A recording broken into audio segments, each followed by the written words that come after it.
গত কয়েকদিন থেকে দেশের যে অবস্থা এটা দেখার পরে যেখানেই থাকে না কেন বাংলাদেশের মানুষজন যাদের কিনা জন্ম বাংলাদেশে কেউ ভালো থাকতে পারবে না। প্রত্যেকের মনের অবস্থা এখন একই রকম। যারা দেশে আছে তারা তো দেশে থেকে নিজের চোখে সব কিছু দেখতে পারছে এবং ফিল করতে পারছে, আর যারা হচ্ছে বাইরে আছে, এখন দেশের বাইরে বিদেশে আছে আমার মতো, প্রত্যেকে এখানে বসে থেকে শুধুমাত্র কষ্ট পাচ্ছে। কিছু করার নাই। যখন নিউজে একটার পর একটা দেখতে পাই বাজে খবর যে একের পর এক মানুষ মারা যাচ্ছে, তখন আসলে কিছুই করার থাকে না। কি হচ্ছে? কোটা কেন থাকবে? যার মেধা আছে, যে মেধাবী সেই চাকরি পাবে, তারই চাকরি হবে। আর কত? আজীবন কি কোটা থাকবে? শুধুমাত্র বংশ পরম্পরায় মানুষ পেয়েই যাবে, পেয়েই যাবে। আর যারা কিনা প্রকৃত মেধাবী তারা সারা জীবন বঞ্চিত হবে। আর কত?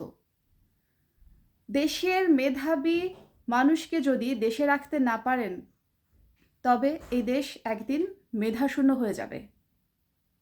খুঁজেও একজন প্রকৃত মেধাবী পাবেন না, বলে দিলাম। দেশ থেকে কষ্ট পেয়ে পেয়ে প্রত্যেক মেধাবীরা দেশের বাইরে একটা ভালো ফিউচারের জন্য পাড়ি জমাবে, এবং এই দেশ একদিন মেধাশূন্য হয়ে যাবে যদি না কোটা বাদ দেয়া হয়। আর কত?